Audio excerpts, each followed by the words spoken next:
નમસ્કાર. નિર્માણ ન્યૂઝની વિશેષ રજૂઆત ધ પોઈન્ટ કાર્યક્રમ સાથે હું છું યજ્ઞ ત્રિવેદી. દર્શક મિત્રો, આજે ધ પોઈન્ટ કાર્યક્રમમાં ચર્ચા વિચારણા કરવાની છે યુએનનો એક જે ચિંતાજનક રિપોર્ટ આવ્યો છે તેના લઈને. યુએન દ્વારા જે રીતે અલગ અલગ જે હવામાનની જે પરિસ્થિતિ હોય કે પછી અન્ય કોઈ પણ પરિસ્થિતિ હોય તેના લઈને એક રિપોર્ટ જાહેર કરવામાં આવતો હોય છે અને તમામ જે પછી એક કન્ટ્રી હોય કે બધી સ્ટેટ હોય તેને ક્યાંક અત્યારે એક તાકીદ કરવામાં આવે છે કે ના ભાઈ તમે સાચવજો. એ જ અનુસાર આર્કિટેક્ટ ક્ષેત્રમાં ધરાવતો જે તાપમાનમાં વિશ્વના અન્ય ભાગોની તુલનામાં હજુ પણ વધારો થઈ શકે તેવી બાબત જે સામે આવી છે.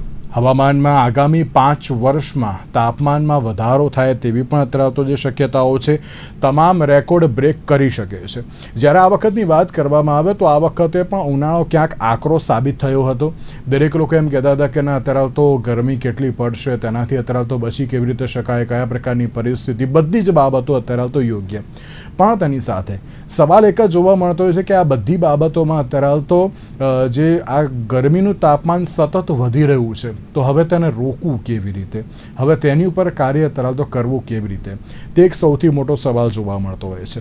સાથે જ અમદાવાદની વાત કરવામાં આવે તો અમદાવાદ સહિત અન્ય દરેક શહેરોમાં નવા મેયર હમણાં જે નિયુક્ત થયા છે, તમામ મેયર દ્વારા સૌથી પહેલી એક બાબત એમ કહેવામાં આવી છે કે ના ગ્રીનરી વધારવા માટે જે સૌથી પહેલું પગલું લેવામાં આવશે.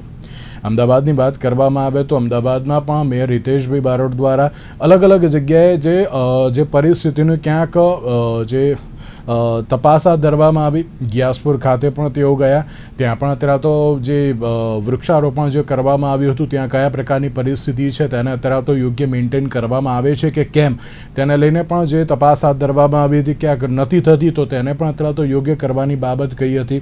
અને તમામ બાબતોમાં ક્યાંક અત્યારે હરિયાળી ઉપર સૌથી વધારે ફોકસ રાખવામાં આવે છે. એટલા માટે કારણ કે ગરમીમાંથી જો રક્ષણ મેળવવું હોય તો તેના માટે વૃક્ષો અને હરિયાળી જ અત્યારે તો મહત્વની છે. તેની સાથે જે પ્રમાણે યુએન દ્વારા એમ કહેવામાં આવ્યું છે કે આર્કટિકમાં અત્યારે ક્લાઇમેટ ચેન્જની સૌથી વધારે અસર પણ જોવા મળે તેમ છે. ઘણા વિસ્તારોમાં વધુ વરસાદ, તો ક્યાંક દુકાળનો ખતરો પણ હજુ યથાવત જોવા મળી રહ્યો છે.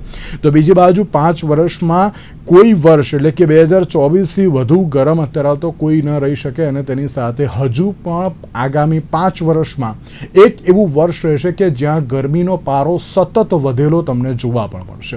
આ વખતે 2026ની વાત કરવામાં આવે તો 2026માં પણ જે અલ્નિનોની જે અસર જોવા મળી હતી, 150 વર્ષનો જે રેકોર્ડ તોડ્યો હતો ગરમીએ, અને તેની સાથે આ પરિસ્થિતિ હજુ પણ યથાવત રહી શકે તેવી પણ બાબત કહેવામાં આવી છે.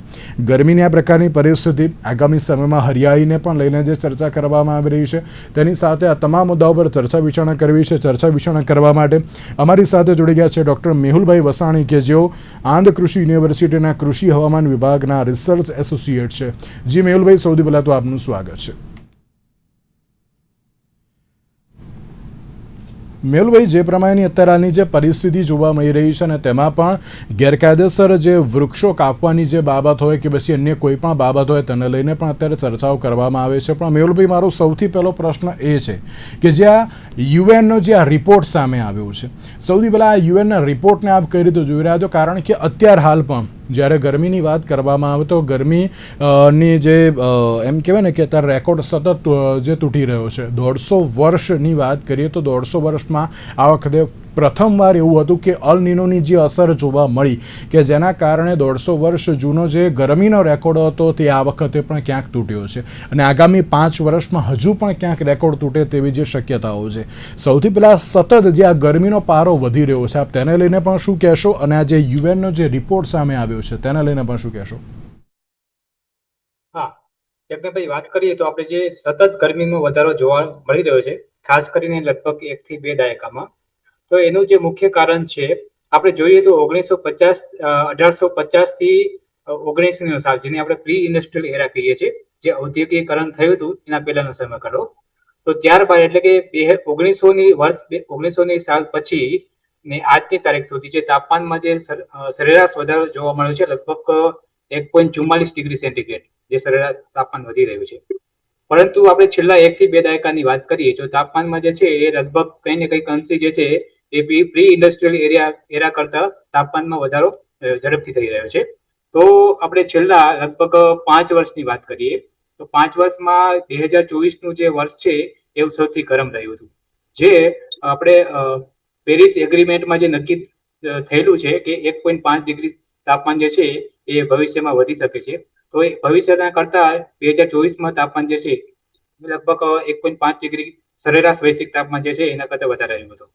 તો હવે આપણે વાત કરીશું યુએનના જે 28 મે જે રિપોર્ટ જે છે બહાર અહેવાલ બહાર પડેલો છે, તો એને વાત કરીએ તો એમાં એવું જણાવેલું છે કે 2026 થી 2030નું જે વર્ષ છે એમાં કોઈ પણ એક વર્ષમાં જે 2024નું જે ગરમ વર્ષ રહ્યું હતું એના કરતા પણ વધારો જોવા મળશે. એટલે કે જે 1.5 ડિગ્રી જે સરેરાશ વૈશ્વિક તાપમાન જે છે એ વધારે નોંધાયું હતું એના કરતા પણ આવતા 5 વર્ષમાં કોઈ એક વર્ષ એવું હશે એમાં જે છે એ તાપમાન જે છે 1.5 ડિગ્રી અથવા તો 1.6 ડિગ્રી કરતા પણ વધારે રહેવાની સંભાવના છે. મેહુલભાઈ, એક બાબત એ પણ છે ને આમાં કે જ્યારે યુએન દ્વારા જે આ એક રિપોર્ટ અત્યારે તો જે આપવામાં આવ્યો છે, ક્યાંક ચિંતા પણ હજુ વધારે છે. ક્યાંક આમાં એમ પણ કહેવામાં આવ્યું છે કે ઘણા વિસ્તારોમાં વધુ વરસાદ પણ જોવા મળશે, તો ક્યાંક અત્યારે દુકાળની પરિસ્થિતિ પણ જોવા મળશે. તો પછી આ અત્યારે કયા પ્રકારની અસર? કારણ કે ગરમીમાં તો ચલો વધારો બરાબર છે, પણ અમુક જગ્યાએ જે દુકાળ અને અમુક જગ્યાએ વધુ વરસાદ, આ કેમ અત્યારે તો પરિસ્થિતિ સર્જાશે? હા, તો એ જે તાપમાનનો જે વધારો છે ખાસ કરીને જે છે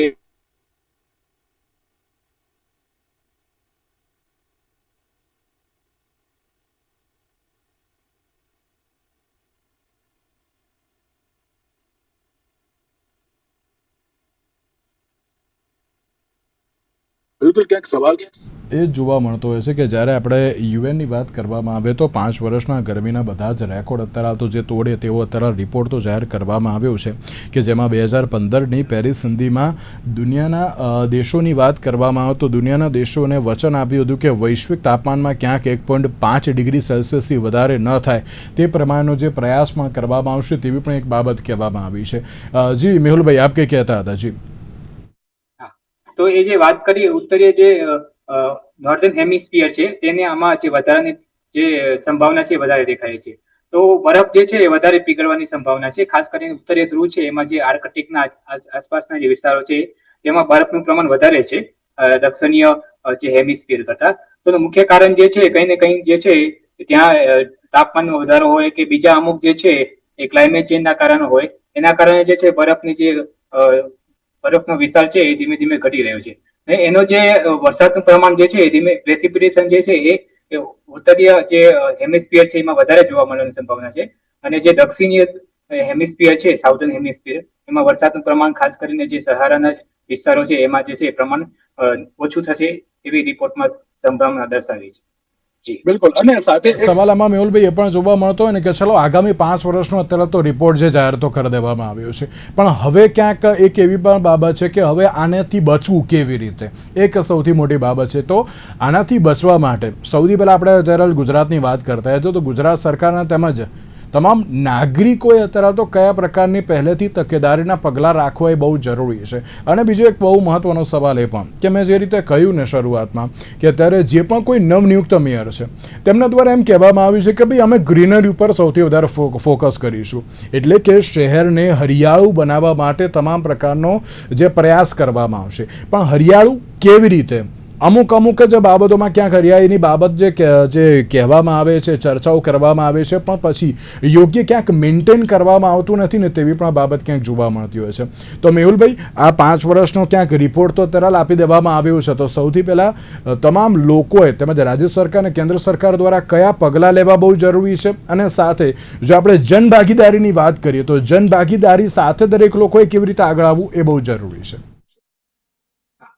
હવે જે આ તાપમાનનો જે વધારો છે એ વૈશ્વિક પરિસ્થિતિ છે, બરાબર. તો આપણે વૈશ્વિક લેવલે જો વિચારીએ તો રાષ્ટ્રીય લેવલે જવું પડે, રાષ્ટ્રીય લેવલે વિચારીએ તો આપણે રાજ્ય લેવલ બાદ આપણે નાગરિક લેવલે જવું પડે. તો જે આપણે રાષ્ટ્રીય નાગરિકની પ્રથમ ફરજ છે કે આપણે આસપાસના વિસ્તારમાં પ્રથમ તો વૃક્ષારોપણ અટકાવવું જોઈએ. સાથે સાથે વૃક્ષારોપણ એટલે એફોરેસ્ટેશન અટકાવવું જોઈએ, સાથે સાથે રિફોરેસ્ટેશન કરવું જોઈએ. આપણે જેટલા જંગલો છે એનું આપણે સંરક્ષણ કરવું જોઈએ. સાથે સાથે જે મુખ્યત્વે આપણે રૂરલ એરિયા અને જે શહેર એરિયા છે એમાં જે છે એ આપણે નાગરિકો પોતાની ફરજ રૂપે જે છે એ વૃક્ષારોપણ તો કરે છે, પણ કંઈ ને કંઈ અંશે જે છે એનું જાળવણી જે સંરક્ષણ છે એ જોવા નથી મળતું. તો પ્રથમ ફરજ છે. બીજું, મિથેનનું એમિશન છે એ ઘટાડવું, નાગરિકના હાથમાં નથી, પરંતુ જે છે આપણે પ્રાથમિક જે ફરજ છે આપણે જે વૃક્ષારોપણ કરીએ અથવા તો એનું સંરક્ષણ કરીએ. સાથે સાથે જે અમુક આપણે બળતણો છે, ફ્યુઅલ ફોસાઇલ્સ છે, એનો આપણે આ ચાલુ વર્ષની પરિસ્થિતિમાં આપણે જોઈ રહ્યા છીએ કે અત્યારે જે છે એ બળતણની ઘટ દેખાઈ રહી છે. તો આપણે આવતા વર્ષોમાં કદાચ વૈશ્વિક સ્તરે નહીં તો આપણા રાષ્ટ્રીય લેવલે પણ જે છે એનો માગ તો વધવાની છે, પણ એનો માગનો આપણે ઘટાડો કઈ રીતે કરી શકીએ એના માટે આપણે ઓલ્ટરનેટિવ જે સોર્સ છે ફોસાઇલ ફ્યુઅલ એટલે બળતણનો ઉપયોગ ઘટાડી અને સાથે સાથે રિન્યુએબલ જે સોર્સ છે આપણે સોલર આધારિત જે એનર્જી છે, સાથે સાથે વિન્ડ ટર્બાઇન છે, તો એના જે રિસાયકલ જે સોર્સ છે એ આપણે રિન્યુએબલ સોર્સ છે એ વધારવા પડશે. સાથે સાથે ઇલેક્ટ્રિસિટી જે છે વીજળી એનો પણ આપણે કરકસર ઉપયોગ કરવો પડશે. પછી અન્ય જે આપણે મિથેનનું એમિશન થઈ રહ્યું છે એ ઇન્ડસ્ટ્રીયલમાં થઈ રહ્યું છે, સાથે સાથે અમુક જે છે એ કૃષિ અથવા તો એગ્રીકલ્ચરમાંથી થઈ રહ્યું છે. ખાસ કરીને જે આપણે ફર્ટિલાઇઝર કેમિકલ ફર્ટિલાઇઝર યુઝ કરીએ છીએ તો એનો પણ આપણે વિવેકપૂર્ણ ઉપયોગ કરવો જોઈએ. અને સાથે સાથે આપણે જે આપણા કુદરતી સ્ત્રોતો છે એનો આપણે નિયંત્રણ અને જરૂર પૂરતો ઉપયોગ કરવો જોઈએ. અને મેહુલભાઈ, તમે જે રીતે રિન્યુએબલ એનર્જીની વાત કરીને તો અત્યારે જે પ્રમાણે સેન્ટ્રલ ગવર્મેન્ટ હોય કે પછી રાજ્ય સરકાર હોય એ રિન્યુએબલ એનર્જી ઉપર સૌથી વધારે ફોકસ કરી રહી છે, પણ તેની સાથે હજુ પણ સારી રીતે તેની ઉપર કાર્ય કરવા માટે, જનભાગીદારીની સાથે કાર્ય કરવા માટે શું કરવું એ બહુ જરૂરી છે રિન્યુએબલ એનર્જી માટે. તો આપણે રિન્યુએબલ એનર્જીમાં સામાન્ય નાગરિક માટે એને એડોપ્ટ કરવું એટલું સહેલું નથી હોતું, કારણ કે જે છે વિન્ડ ટર્બાઇન એ કોઈ નાના નાગરિક રીતે નથી કરી શકતા. પણ જે અત્યારે જે નાની નાની વસ્તુઓ છે, ખાસ કરીને જે આપણે ઇલેક્ટ્રિક ઉપકરણ છે, ખાસ કરીને જે નાના નાના એપ્લાયન્સ છે સોલર આધારિત છે, એનો ઉપયોગ જે છે વધારવો જોઈએ. સાથે સાથે સોલર રૂફ જે છે શક્ય હોય તો એનો ઉપયોગ વધારવો જોઈએ. આ ઉપયોગ તો આપણે કરતા હોય છે નાગરિકો, પણ એને મેન્ટેન એકવાર માટે કરી લે છે, પણ એને સતત લાંબુ કઈ રીતે એનો ઉપયોગ જાળવી રાખવો એ મહત્વની જવાબદારી છે. તો સાથે સાથે જે આપણે વાત કરી પ્રમાણે રિન્યુએબલ એનર્જી છે એમાં મુખ્યત્વે આધારે સોલર આધારિત જે એપ્લાયન્સ છે એનો ઉપયોગ વધારવો જોઈએ. એક મહત્વનો સવાલ એ પણ છે કે જે પ્રમાણે રિપોર્ટ સામે આવ્યો છે મેહુલભાઈ, અને તેમાં પણ એમ કહેવામાં આવ્યું છે કે 2026થી લઈને 2030 વચ્ચે ઓછામાં ઓછું એક વર્ષ અત્યારે તો એવું ક્યાંક હોઈ શકે છે કે જ્યાં વૈશ્વિક તાપમાન 1.5 ડિગ્રી સેલ્સિયસથી પણ થી વધારે સીમાને પાર કરી જાય તેવું પણ છે. અને બીજી બાજુ શિયાળા દરમિયાન અલ નીનો બનવાની પણ સંભાવના વ્યક્ત કરવામાં આવી છે. અલ નીનો આપણે છેલ્લા એમ કહેવાય ને કે 2 અઠવાડિયાથી ઘણું બધું આપણે જે ચર્ચા કરી રહ્યા છીએ. અલ નીનો શું છે સામાન્ય જનતાને તરફ તો આપ તેને કઈ રીતે સમજાવશો, અને તેની સાથે અલ નીનોના કારણે ક્યાંક 150 વર્ષનો રેકોર્ડ ગરમીનો તૂટ્યો હોય ને તે પરિસ્થિતિ પણ સામે આવી છે. તો અલ નીનો શું છે, કયા કારણોસર અત્યારે તો અલ નીનોના કારણે ગરમી પણ વધી રહી છે? સરળ ભાષામાં આપણે અલ નીનો વિશે સમજીએ તો અલ નીનો પરિસ્થિતિ આપણે એવી છે કે એ જે આપણે પેરુ રિજિયન છે, જે મધ્ય અને પૂર્વ પ્રશાંત મહાસાગર અને ઓસ્ટ્રેલિયાના વચ્ચેનો અમુક વિસ્તાર છે, તેને આપણે નીનો 3.4 રિજિયન કહીએ છીએ, પેરુની આસપાસ. તો એનો જે સમુદ્ર જે છે પ્રશાંત મહાસાગર, એનું જે પાણી જે તાપમાન છે, સમુદ્રનું સપાટીનું તાપમાન જે છે એ સામાન્ય લગભગ 26-26.5 ડિગ્રી સેન્ટીગ્રેડ જે છે એને સામાન્ય કહેવામાં આવે છે. તો એના કરતા જો સામાન્ય કરતા તાપમાન જે વધે એટલે 26.5 કરતા 27 ડિગ્રી ઉપરનું તાપમાન જાય તો એને આપણે અલ નીનોની પરિસ્થિતિ કહીએ છીએ. એનાથી ઉલટી પરિસ્થિતિ છે લા નીનો. તો લા નીનોમાં શું થાય છે કે જેવી રીતે તાપમાનમાં વધારો થાય છે એવી રીતે 0.5 ડિગ્રી જે છે ઘટાડો થશે, એને આપણે લા નીનો પરિસ્થિતિ કહીએ છીએ. પણ મુખ્ય વસ્તુ છે અલ નીનો. અલ નીનો આપણે માટે ડેન્જરસ પરિસ્થિતિ છે. તો એનું જે કારણ છે એનું જે સાયકલ છે લગભગ 10 વર્ષમાં જે છે એ લગભગ 3 કે 4 વર્ષ જે છે અલ નીનોની પરિસ્થિતિ જોવા મળતી હોય છે. તો એનું જે મુખ્ય કારણ જે હોય છે કે વૈશ્વિક તાપમાન જે છે વધી રહ્યું છે. તો વૈશ્વિક તાપમાન જે વધી રહ્યું છે એના સાથે સાથે જમીનનું તાપમાન, હવાનું તાપમાન વધે છે, પણ સાથે સાથે જે છે એ દરિયાનું પણ તાપમાન વધી રહ્યું છે. તો દરિયાનું તાપમાન વધવાનું જે કારણ છે અલ નીનો પરિસ્થિતિ બનવાનું મુખ્ય કારણ જે છે એ સમુદ્રનું તાપમાન જે છે વધી રહ્યું છે.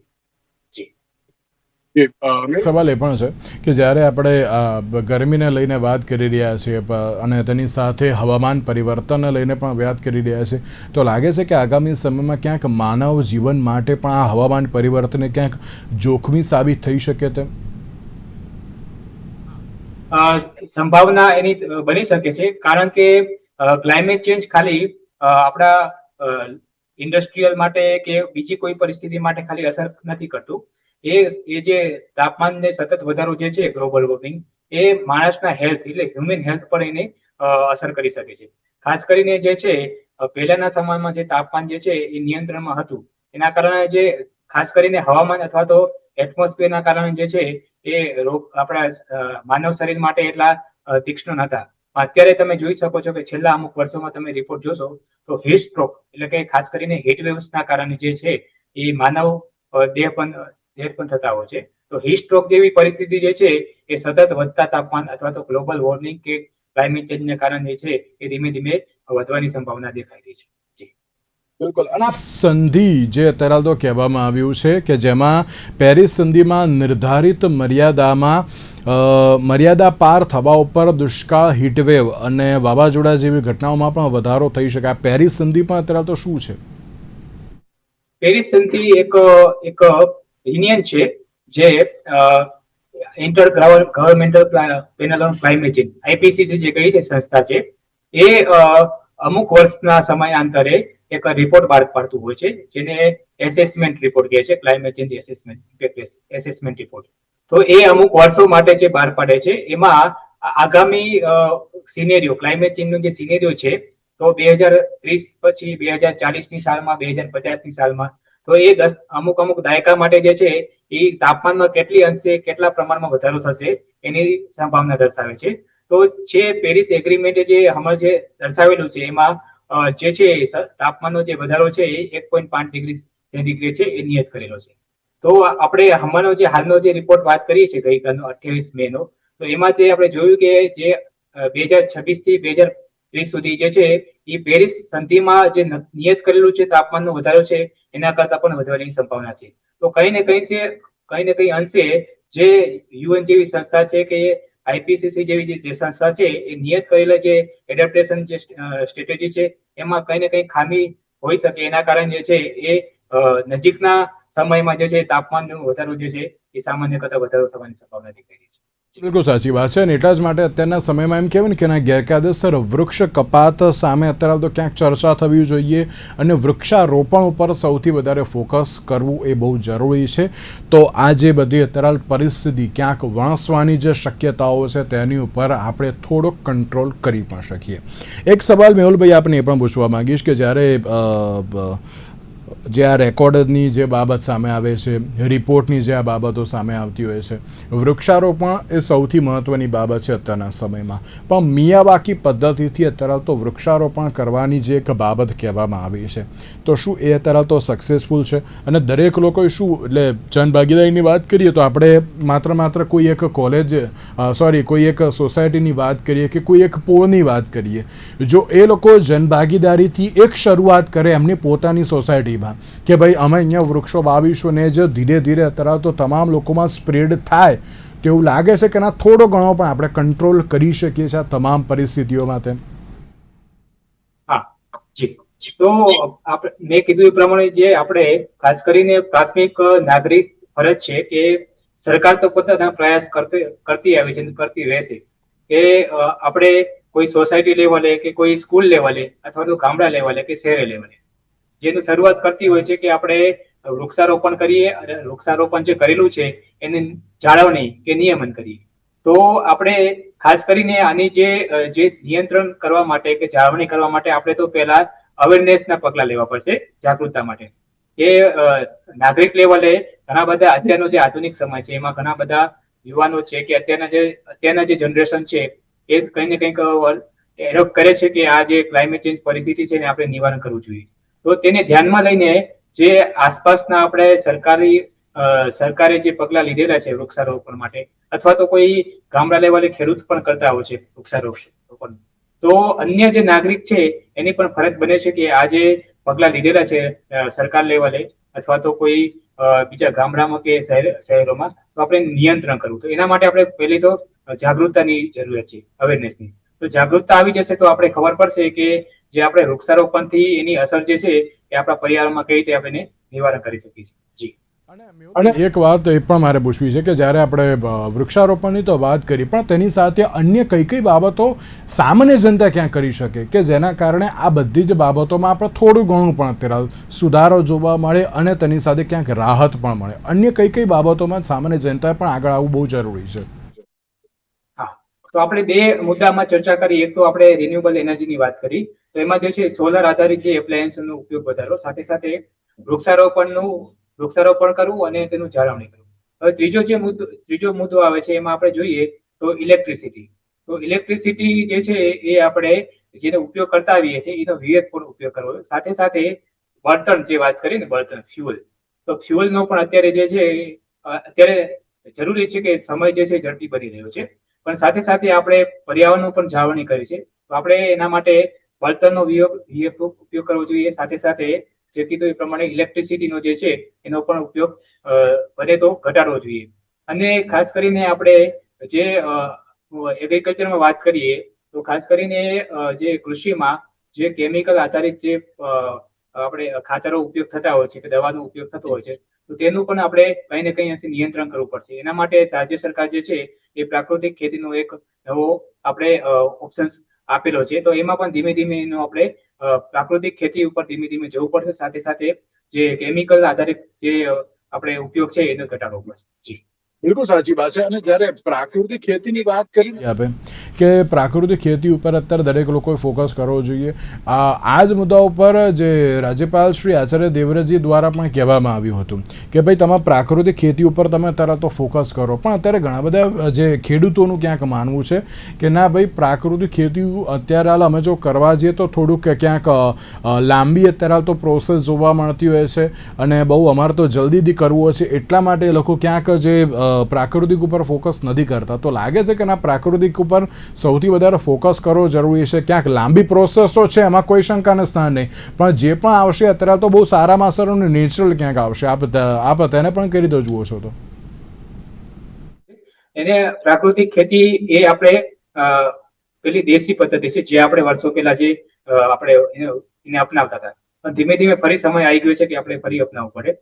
તો એના માટે એ તમે કહો છો એ પ્રમાણે બરાબર છે કે એનું અત્યારે જે કેમિકલ ખાતરો કે કેમિકલ જે આપણે પ્રોડક્ટો છે એનો ઉપયોગ કરીને આપણે ઉત્પાદન તો વધી ગયું છે કૃષિ પેદાશનું, પણ હવે કંઈ ને કંઈક એની જે ક્વોલિટી છે ખાસ કરીને જમીન માટે અને હ્યુમન હેલ્થ માટે બહુ ને કંઈ એ ડેન્જરસ છે.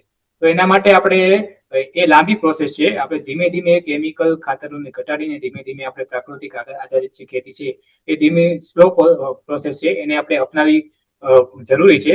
તો એના માટે ખેડૂતોએ એકધારી તો અપનાવી નથી શકતા. એના માટે જે એના જોડે જે ખેતીનો કે જે વિસ્તાર છે એમાં અમુક ભાગમાં આપણે ધીમે ધીમે શરૂઆત કરી એને અપનાવીએ તો જે એનું જે આર્થિક રીતે જે આવક છે એને કંઈક નિયંત્રણ કરી શકાય અને જે એનો શરૂઆતનો જે ઉત્પાદનનો જથ્થો છે પ્રાકૃતિકનો એમાં કંઈ ને ધીમે ધીમે આપણે વધારો કરી શકીએ.